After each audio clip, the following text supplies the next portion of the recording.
जी sir, जानना चाहेंगे कि आपका जो स्वास्थ्य सुविधाओं की दुरुस्ती को लेकर मेडिकल कॉलेज में खासकर जो स्वास्थ्य अव्यवस्था फैल रही थी उसको लेकर जो आपने आमरण अनशन की बात कही थी, जिस दिन आपने अनशन किया उसी दिन आपकी सारी मांगें मान ली गई। ये एक चर्चाओं का विषय बना हुआ है, तो क्या ये इसमें कितनी सच्चाई है, कितनी मांगें मान ली गई हैं, क्या वहाँ काम होने लग गया है? तो थोड़ा सा आपसे जानना चाहेंगे। देखिए, जो मांगें मेरी थी ये कोई व्यक्तिगत मांगें नहीं थी। मैंने स्पष्ट तौर पे कहा था इस पर्वतीय राज्य का निर्माण हमने पर्वतीय क्षेत्रों के लोगों को सुविधाएं मुहैया कराने के लिए कराया है। दुर्भाग्य की बात है कि इस राज्य में निर्माण के बाद 23 साल हो गए राज्य बने हुए, और उसके बाद आज भी हम दर दर की ठोकरें खा रहे हैं स्वास्थ्य सुविधाओं को दुरुस्त करने के लिए।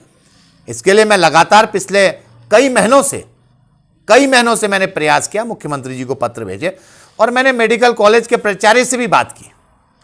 और जब मैं वहां आमरण अनशन पे पहुंचा, पहले लोगों ने, मुझे लगता है कि ये सोचा कि ये मजाक में कुछ चीज कर रहे हैं, क्योंकि आजकल हमारे इस राज्य में राजनेताओं को मजाक में लिया जा रहा है।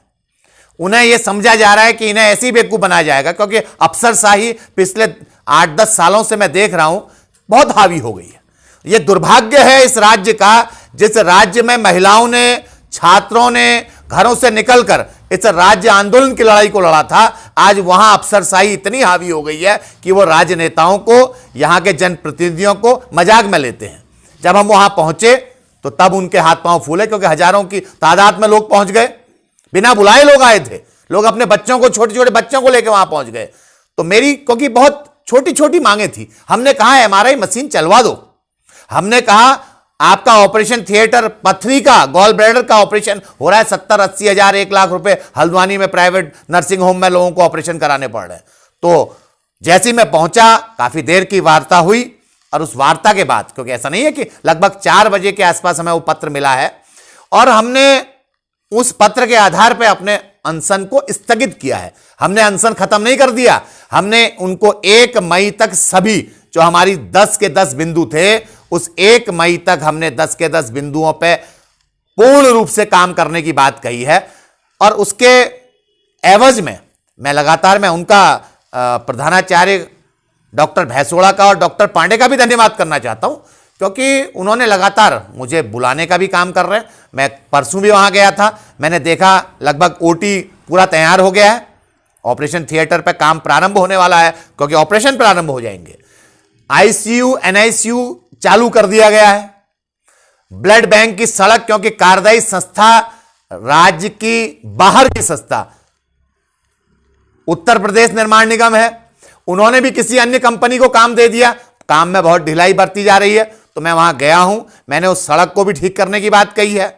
मैं लगातार हर 1 दिन के बाद मेडिकल कॉलेज का जो बेस वाला परिसर है वहां लगातार भ्रमण पर जा रहा हूं, खुद देखने जा रहा हूं, और मुझे फोटोग्राफ भी भेजी जा रही हैं। और लगातार मॉनिटरिंग करने के साथ साथ हम इस बात को पुख्ता तौर पर उनसे बात कर रहे हैं कि 1 मई तक जितनी मांगे मेरी कही, उनके द्वारा लिखित मुझे आश्वासन दिया गया है और मुझे उठाया गया है, 1 मई तक अगर नहीं किया जाएगा तो वो आमरण अनशन पुनः चालू हो जाएगा। दूसरी ओर सर, चर्चाओं में ये भी है कि अभी आपने स्वास्थ्य विभाग को तो एक बार हलकान बना रखा है, दूसरी ओर आप पीडब्ल्यूडी को भी आपने चेतावनी दे रखी है। तो जानना चाहेंगे कि किस बात को लेकर आप पीडब्ल्यूडी को चेतावनी दी है? देखिए, लोक निर्माण विभाग, हम राज्य की कुछ ऐसी चीजें होती हैं जो मूलभूत सुविधाएं, और उन मूलभूत सुविधाओं से ही राज्य के विकास के पैमाने को तोला जाता है। सड़क जिसमें मुख्य चीज है, स्वास्थ्य, बिजली, पानी, शिक्षा, ये मूलभूत चीजें हैं। आज ये राज्य हमने जब निर्माण किया था, हम सब राज्य आंदोलनकारी रहे हैं। राज्य आंदोलनकारियों ने यह कहा था कि हमारे राज्य में बेहतर सड़क व्यवस्था होगी, गांव-गांव तक सड़क पहुंचेगी, हमारे क्षेत्रों का विकास होगा, हमारे लोग जो गांवों से पलायन करके शहरों की ओर भाग रहे हैं वो अपने गांवों में रहकर उन गांवों को पुनर्जीवित करेंगे। हमारे लोग, आज मैं लगातार एक पलायन आयोग की रिपोर्ट पढ़ रहा था कि 280 लोग प्रतिदिन गांव छोड़ रहे हैं, 2200 से अधिक गांव खाली हो गए हैं।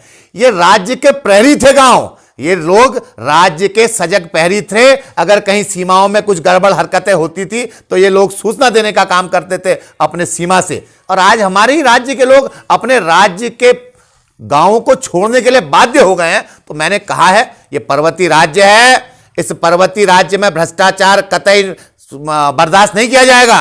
अरे सड़क बनाने के लिए पैसा आ रहा है तो सड़क बनाओ, डामरीकरण का पैसा आ रहा खा जा रहे हो, ऐसे नहीं चलेगा इस राज्य में। इस राज्य में जब तक सड़कों का पैसा सड़कों पे नहीं लगेगा।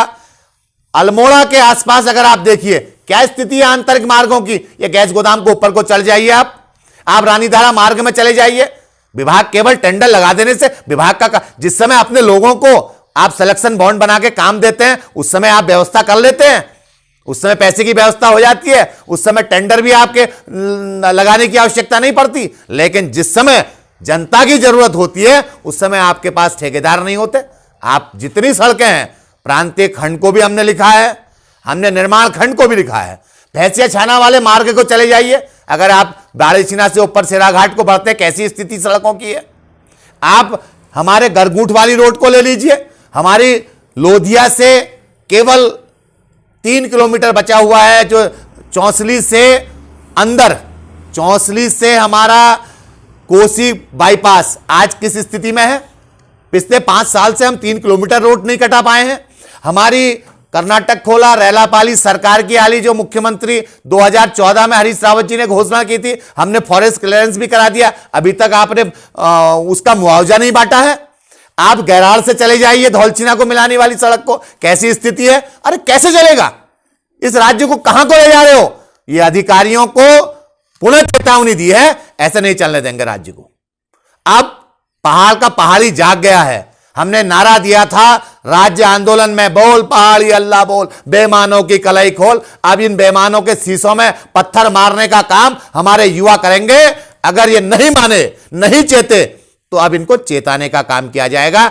1 मई से मैं लोक निर्माण विभाग के मुख्य अभियंता के कार्यालय के आगे बैठकर आमरण अनशन प्रारंभ कर दूंगा।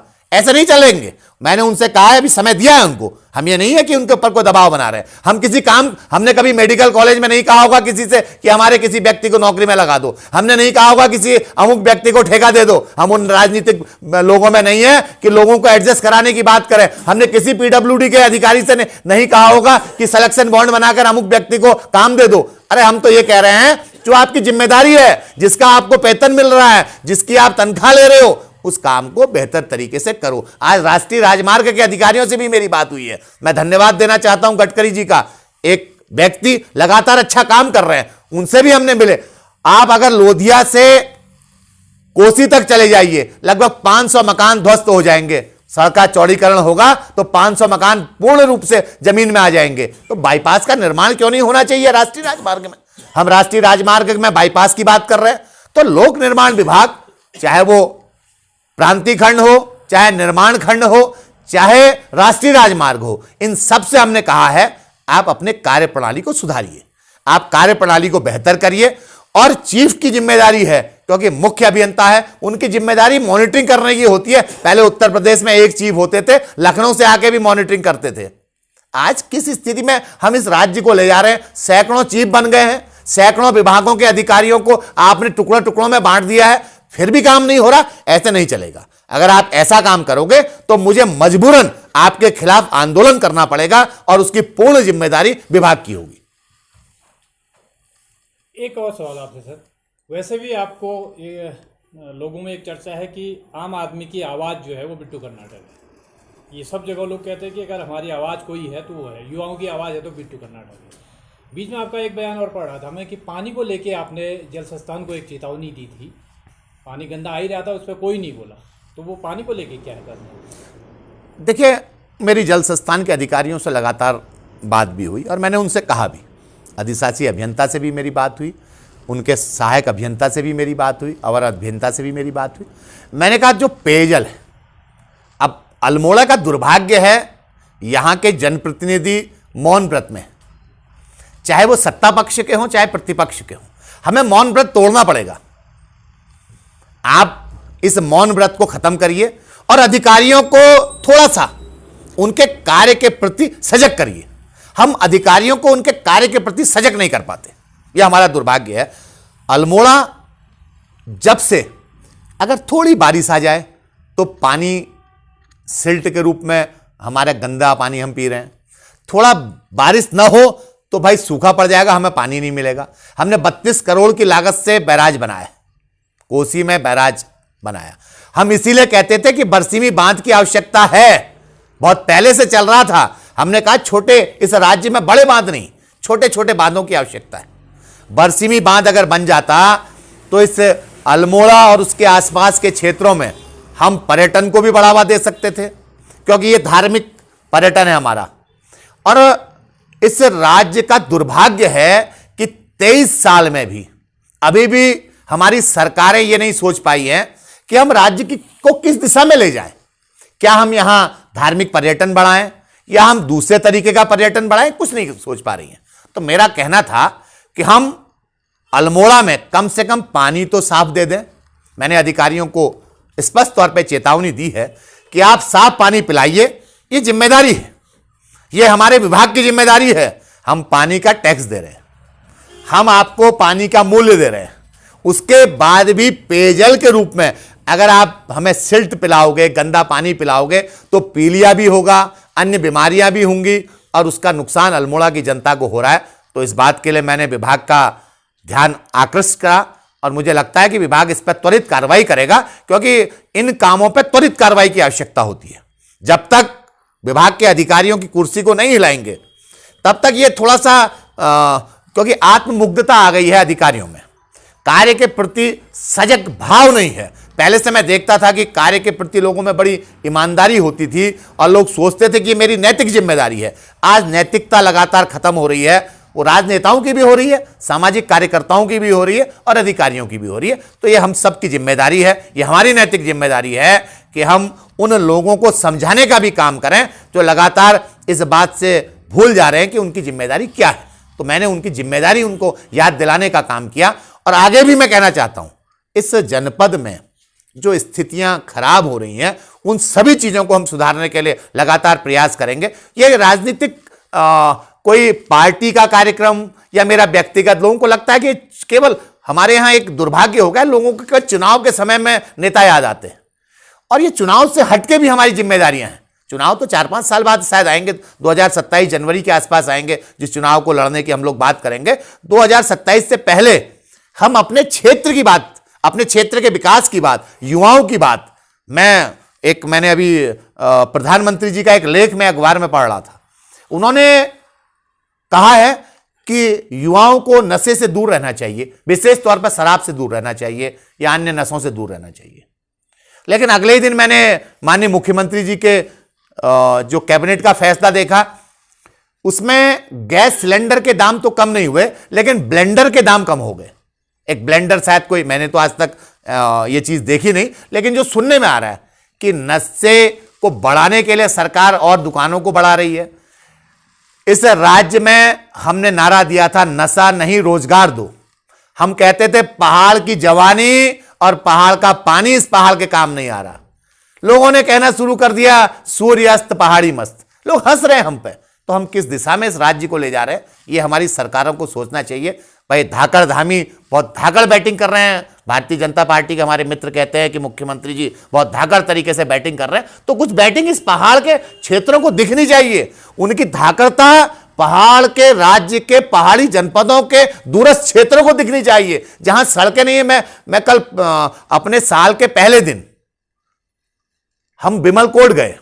बिमलकोट का एक बहुत शानदार मंदिर और ऐसे स्थान पे वो बनाया गया है, रमणीक स्थल है। जैसे पूर्णागिरी दूनागिरी के हमारे मंदिर हैं, वैसे ही बिमलकोट का मंदिर है।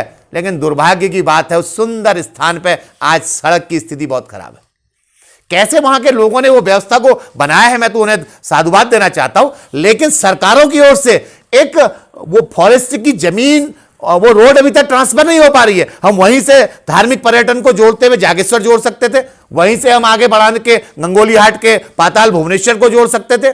ये हमारी सोच पता नहीं किस दिशा में इस राज्य को ले जा रही है। इस बारे में धाकड़ धामी जी से भी कहना चाहूंगा कि आप धार्मिक पर्यटन की बात कर रहे हैं तो अल्मोड़ा जनपद के, चमोली जनपद के, बागेश्वर जनपद के पिथौरागढ़ जनपद के, चंपावत जनपद के जो पर्वतीय जनपद है, अरे हरिद्वार, उधम सिंह नगर की बात बहुत हो गई, अधिकारी भी वहीं भागना चाह रहे हैं, सब देहरादून रहना चाहते हैं, हरिद्वार रहना चाहते हैं, उधम सिंह नगर रहना चाहते हैं। कोई अल्मोड़ा भी तो आए, कोई पिथौरागढ़ भी तो आए, कोई चमोली, टेहरी, पौड़ी, इन जनपदों की भी तो बात करें जिन्होंने राज्य आंदोलन की अलग जगाई थी, जिन्होंने राज्य के निर्माण में अपने प्राणों की आहुति दी थी।